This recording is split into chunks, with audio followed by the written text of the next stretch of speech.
Bismillah wa salatu wa salamu ala rasulillah wa ala alihi wa sahbihi ajma'in. Yet another interesting question that was posed to me by a sister in one of the lectures in the Gulf Tour was about her inability to have children. And the fact that because she can't have children, she's been married for over 10 years, that her mother-in-law says some pretty mean things to her and keeps telling her son that your daughter, or your wife rather, is a disappointment. She says things directly, indirectly, through gestures, and expresses her displeasure, and there's this stigma associated with this woman not being able to have a child. Now, a woman that wants to have a child and is unable to have a child goes through a lot of emotional trauma on her own as it is. And it doesn't help that an overzealous mother puts all this pressure on top of that. And when she came to me, she was almost in tears already about how her mother-in-law keeps saying these things and her husband doesn't stop her from saying it, and the husband's also in an awkward position because that's his mom. How's he going to stop her from saying this stuff, right? And there's a lot of ladies out there, a lot of wonderful, women believers out there that go through similar situations where things are said to them, about their inability to have a child that are just absolutely horrendous. The things to note here that I wanted to bring to everybody's attention is that the ability to have a child is actually not within the hands of human beings. This is a gift given from Allah. And the tests that Allah gives us are not an indication of how much He loves or doesn't love us.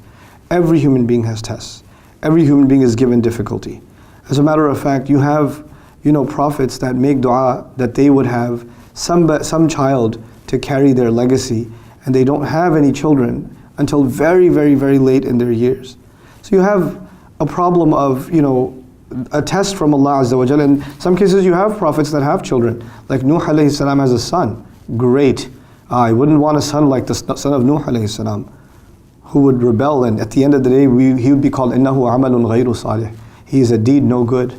He's something that is no good. He's not even no good son, he's a no good deed to begin with. Such a horrible depiction in the Quran of this young boy, or this man. So first and foremost, we need to back off in blaming people for the tests that Allah puts them in that are beyond their control. This is a horrible thing to do. It's an arrogant and an ignorant thing to do. But what I told this woman, and what I'd like to tell my sisters also, is that you have to be realistic. And what I mean by that is sometimes there are people who have their opinions and they have their emotions, and as ignorant as those emotions can be, you cannot change them. Nobody can change them.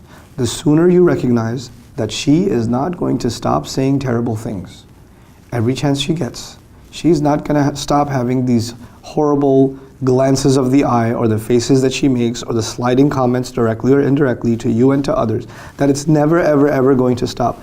The sooner you internalize and accept that, the sooner you can move on with your life. You cannot change people. Your job in life is to learn to deal with people. Sometimes people are very difficult to deal with, and you just have to deal with them.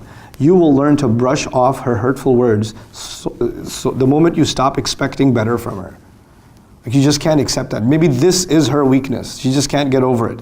And the next time she says it, you just realize where it's coming from, and you just kind of let it go. You don't hold on to it. You don't let it get to you, This is more about you learning to navigate hurtful words than about changing somebody else. Any problem in Islam, when the solution in your head is changing somebody else, think again. Think again, because we don't control people. We just don't. All we can do is control and mature the way we think about something. And I feel your pain, I really do. And I feel terrible that you're in this situation. But at the same time, the only way you can have a happier life and not stop thinking about this problem is that you just grow a thick skin. And if your husband fails to, and if the husband is listening, my advice to the husband is, listen, you need to pull your mother aside and tell her to stop saying these things. You just need to tell her. Because and this is not disrespectful. Correcting your parents if they're wrong, and they're doing something wrong, they're doing zulm, they're hurting somebody with their words, is not disrespectful. This is being written against your mother in her account. The angels are writing this as a sin. Why would you want your mother to get in trouble on Judgment Day? Wouldn't you want to save her from that?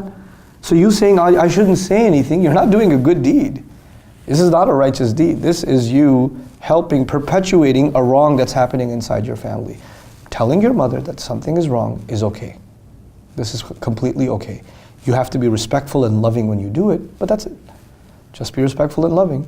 and correct it. May Allah Azza wa Jal make you better husbands, make the wives stronger wives, and may Allah Azza wa Jal make the parents more patient and more loving and kind and merciful with the words that they choose. And may Allah Azza wa Jal not hold us to account for the ignorant things that we say and do. Barakallahu li wa lakum. Assalamu alaikum wa rahmatullahi wa barakatuh.